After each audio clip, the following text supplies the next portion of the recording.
Assalamu alaikum, I'm Zahir Khatri, founder of Learning Roots, the world's leaders in creative Islamic education publishing for children and designers of over 30 best-selling and household favourite resources like Remind Me, Way to Jannah and The Box of Manners. Welcome to the second video in this Read and Rise series on making your child a fluent reciter of the Quran the fun, fast and firm way so that you can enjoy your journey to fluent Quran recitation and not just the destination. If you're a parent who sends your child to a madrasa or even teaches them at home yourself, but you aren't seeing the kind of progress that you'd like to see with your child, then don't worry, because you're not alone.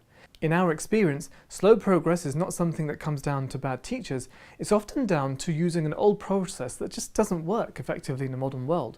If you're a madrasa head teacher and you're experiencing quality control problems, especially as you try to expand your team, then know that this is not something new. Every madrasa goes through the same issues as they scale up, but help is at hand. In the first video in this series, I revealed the top 3 secrets to ensuring that your students' Quran learning progress always stays on track. If you haven't watched that video yet, stop this video now and watch the first one, because each video builds in this series on the last. In the last video, we also gave away a free personalized Quran bookmark connecting your child's name with the statement is a fluent reciter of the Noble Quran. And we have another exhilarating present for you at the end of this video, but more on that later. Now, even if your child is making good progress through the Qa'idah, it's not enough. You need to make the experience unforgettable for all the right reasons. I'm going to share 3 key steps in making your child's Quran learning experience super fun. Step number 1, focus on the way you teach. Even if you're making great progress, it's important to have tons of fun along the way. Because what your child will take away with them is not just the ability to read the Quran, but also the memories that they had. And this is something that most of us can relate to. I'm sure you can remember the memories that you had in your Quran lessons as a child. You probably remember the materials that you used, the laughter and smiles of your fellow students, your teacher, and the way that they taught you. So it's important that we associate great memories with Quran learning so that it becomes an imprinted source of happiness and positive association in the mind of your child that will help to cement the Quran in their lives with happiness. So the issue here is not just one of going through the motions and finishing the course, but to have a lot of fun doing so and to create great memories along the way. And this is absolutely essential, not only for the journey, but of course for what comes after it. We make things fun in 3 different ways, and I'm going to share those with you right now. The first way is pedagogy. This means the way that lessons are taught. Now, learning to read the Quran need not be something that's mundane, boring, or monotonous. It's something that you can have a lot of fun with if you have the right pedagogy or the right teaching approach. One of the things we can do is to ensure that there are games embedded in the learning. There are a whole variety of different games that can be played, from finding games to matching games and memory games. In fact, in the amazing resource we'll be revealing at the end of this video series, you'll see how games are an integral part of the way in which we teach. And this is something that's automated for you, so you can have this essential element in your toolbox without having to put any effort behind it. Another way to make lessons fun is to ensure that they are short. We do this in order to keep your child's attention, because there's no point having a long lesson if your child loses concentration. Keeping the lessons short also raises a higher level of anticipation for the next lesson. You want your children to celebrate the small wins along their learning journey, so having small, short lessons is a great way to maintain high enthusiasm and morale throughout the course, and as well as making learning a lot easier and fun. Speaking of morale, there's more to it than just a fun lesson. Step number 2, choose your friends carefully.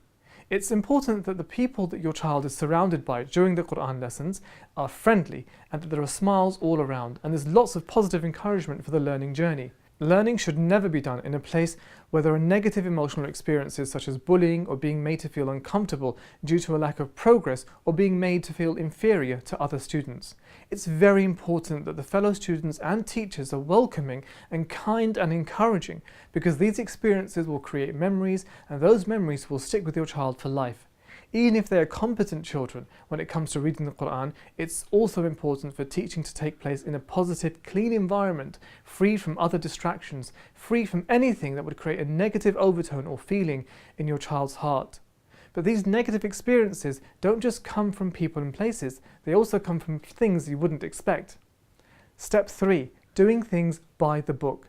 One of the areas that's often neglected in terms of making things fun is the design of the Qaida book that your child is using. Now, that's not something that parents and teachers have too much control over, but having a book that's inviting, something that's appealing to the modern child in terms of its layout, its colour, its illustrations, and the way that the information is presented has to be both effective and appealing to a child. These images of books will remain in your child's long-term memory because they see the pages so often. And as you know, positive images will invoke happy memories, which will in turn lead to a positive association with the Quran into adult life. Publishers have traditionally found it quite difficult to make qa'idas look inviting, but that's all about to change. In the incredible resource that we're going to be revealing at the end of this video series, we're very pleased to say that we've pushed the limits of what can be done in terms of making this entire experience something that your child will remember for life, and we can't wait to show it to you. Once you've taken these steps to make Quran learning fun, you'll really want to ensure that those precious moments of learning stay with your child for life. Making things fun is one way to ensure that content is not forgotten, but there's more to it than just that. In the next video in this series, you're going to learn about the best techniques to ensure learning remains firmly in your child's long-term memory. Now, before we go, we'd like to gift you something special.